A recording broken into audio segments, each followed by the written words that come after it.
আল্লাহ নবী সর্বাঙ্গ রক্তে রঞ্জিত করেছিল। আল্লাহ নবী তাদেরকে কোনো জবাব দেননি, তাদের জন্য দোয়া করেননি, বরং তিনি তাদের জন্য হেদায়েত এবং রহমতের দোয়া করেছিলেন। আল্লাহুম্মা আহদিকুম ফাইন্নাহুম লা ইয়ালামুন ওয়া আরসাবাই কিরাম রাদিয়াল্লাহু আনহু কাফের মুশরিকদের অত্যাচার সহ্য করতে না পেরে রাসূলের কাছে প্রতিশোধের অনুমতি চাইতে রাসূল স্পষ্ট জানিয়ে দিলেন, ইন্নী উমিরতু বিল আফwi ফালা তুকাতিলু।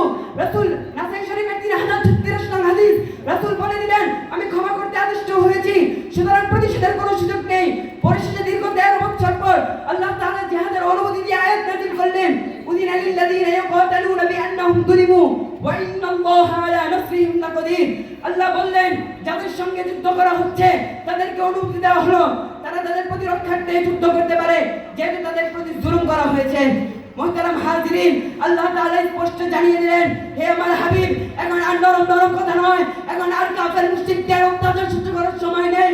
এখন যদি কেউ ইসলাম ও মুসলমানদের উপর আঘাত করে, তাহলে সে আঘাতের পাল্টা আঘাত করে খোদার জমিনে খোদার দ্বীনকে প্রতিষ্ঠিত করার সময়।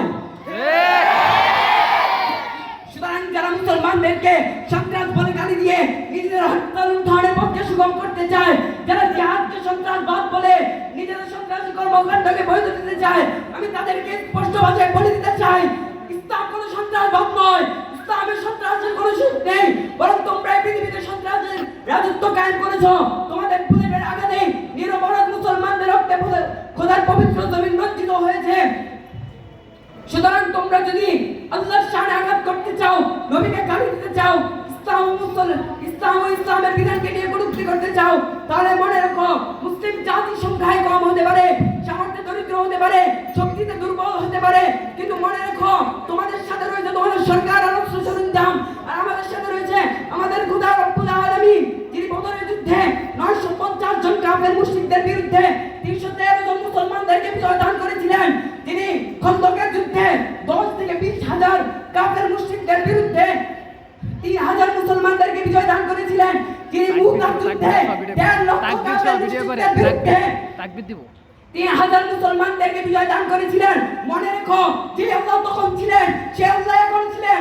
সুতরাং তোমরা যদি আল্লাহর শানে আঘাত করার মতো, নবীকে গালি দেওয়ার মতো, ইসলামকে নিয়ে ইসলামের বিধানকে নিয়ে কটূক্তি করার মতো দুঃসাহস দেখাও, তাহলে মনে রেখো, এই শানকে রক্ষা করার জন্য যদি প্রয়োজন পড়ে সেই বদর আবার অনুষ্ঠিত হবে, সেই খন্দক আবার অনুষ্ঠিত হবে, সেই মুতা আবার অনুষ্ঠিত হবে।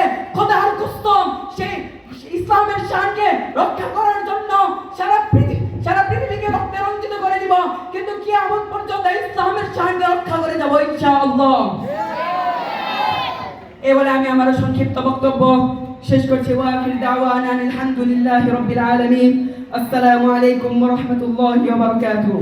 নারে তাকবীর, আল্লাহু আকবার, আল্লাহু আকবার। ইসলামের সুতরা মুশরিক সাবধান, জিহাদ জিহাদ জিহাদ চাই, জিহাদ করে বাঁচতে চাই, জিহাদ করে বাঁচতে চাই, জিহাদ জিহাদ জিহাদ চাই। নারে তাকবীর, আল্লাহু আকবার।